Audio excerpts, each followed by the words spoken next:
అన్న రోజా గురి మాట్లాడింది పెద్ద పట్టించుకోవసంలే, ఎందుకంటే తీసేసిన తహసీల్దార్ కాబట్టి పెద్ద పట్టించుకోవసరం లేదు. ఎందుకంటే వీడి మనం లాస్ట్ టైం చూసినాం ఐటీ కంపెనీల కోసం పోయినప్పుడు కోడిగొడ్ల వ్యాపారము, అతరాసాల వ్యాపారము, ఇస్తరాకుల వ్యాపారం చూసినాం.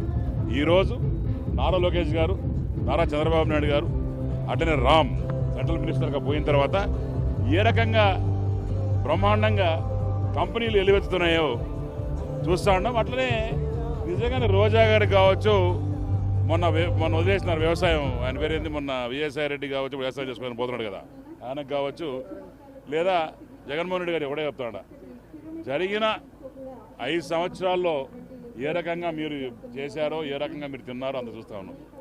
ఎన్ని కంపెనీలు వచ్చారో పబ్లిక్ చూసినారు. జరిగిన 5 నెలల్లో నుంచి 8 నెలల్లో 7 నెలల్లో ఎన్ని వ్యవస్థలు వచ్చినాయంటే, ఎన్ని కంపెనీలు వచ్చినాయంటే నా భూతో నా భవిష్యత్తు అన్నట్టు ప్రతి చోట ప్రతి రంగంలో ఒక రైతు సంబంధించిన టెక్నికల్ ఏఐ అండ్ ఆల్సో టెక్నికల్గా డెవలప్ చేయడానికి ఏ రకంగా డ్రోన్స్ తెచ్చారు చూసాం. అట్లనే కాళాశ్రీ నుంచి తిరుపతి నుంచి ఇక్కడ ఎంత బ్రహ్మాండంగా కంపెనీస్ తెచ్చారని చూసాం. అట్లనే నెంబర్ ఆఫ్ కంపెనీస్, వీళ్ళందరూ చూసి కడుపు పంట. ఈ రకంగా పోతామంటే ఆంధ్రప్రదేశ్ ఎక్కడ పోద్ది? బ్రహ్మాండంగా డెవలప్ చేసే ప్రక్రియ స్టార్ట్ అయింది. అట్లనే సిఆర్డీఏ చూస్తూ ఉన్నాం. మున్సిపల్ మినిస్టర్ గారు చిత్తశుద్ధితో ఏ రకంగా డెవలప్మెంట్ చూస్తూ ఉన్నాం. అన్ని రంగాల్లో, ఒక రంగం అని కాకుండా అన్ని రంగాల్లో డెవలప్మెంట్ చూసి ఈ వైఎస్ఆర్సీపీ నాయకులకి కడుపుమంట తప్ప ఏమీ లేదు.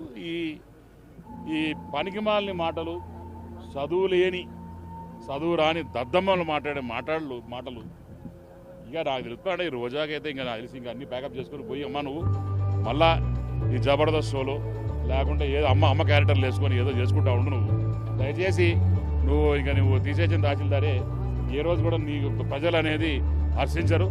దయచేసి మీరు ఒక ప్రభుత్వం మంచి పని చేస్తూ ముందుకు పోతున్నప్పుడు కనీసం నువ్వు కడుపు పండు పట్టి మాట్లాడకుండా బొమ్మకుండా తల్లి నోటుకు వచ్చినట్టు పిచ్చివాడు వాగమాక. దయచేసి ప్రజలు కూడా చూసి నేను నవ్వుతా ఉన్నారు అని చెప్పి తెలియజేసుకుంటూ ఇంకేమైనా ఉన్నాయా కదా.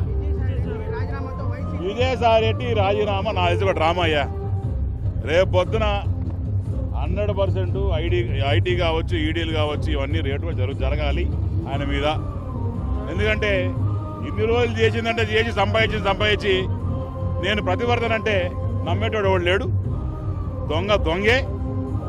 కాబట్టి నేను పోయి వ్యవసాయం చేస్తాను అన్నాడు. ఇన్ని రోజులు ఏం చేసావా నువ్వు వ్యవసాయం చేసుకోకుండా? వ్యవసాయం పేరు చెప్పి రైతుల్ని దయచేసి నువ్వు కించపరచద్దు విజయసాయి రెడ్డి గారు. నువ్వు ఏమేమి తిన్నావో కక్కిచ్చేదానికి ప్రభుత్వం రెడీగా ఉంది. తెలుగుదేశం పార్టీ ప్రభుత్వం కావచ్చు, బీజేపీ కావచ్చు, చిత్తశుద్ధం ఉన్నావు. దయచేసి నేను కూడా నా పర్సనల్గా ఇంకోటి కోరుతా ఉండా, ఇలాంటి వాళ్ళని దయచేసి ఇంకొక ఏ పార్టీలో కూడా తీసుకోకూడదు. నా పర్సనల్ అభిప్రాయం అంటే తెలుగుదేశం పార్టీ అట్లా ఆలోచనలు చేయకూడదు. బీజేపీ కావచ్చు, జనసేన కావచ్చు, ఇలాంటి వాళ్ళని ఆర్థిక నేరగాలని పాతకాలను చూసాం. ఏ రకంగా మనం ఆంధ్రప్రదేశ్ చిన్నాభిన్నం చేశారో ఇలాంటి వాళ్ళని ఏ పార్టీలో తీసుకోకుండా వ్యవసాయానికి కూడా ఇది పనికిరాడు అని నా అభిప్రాయం. Thank you.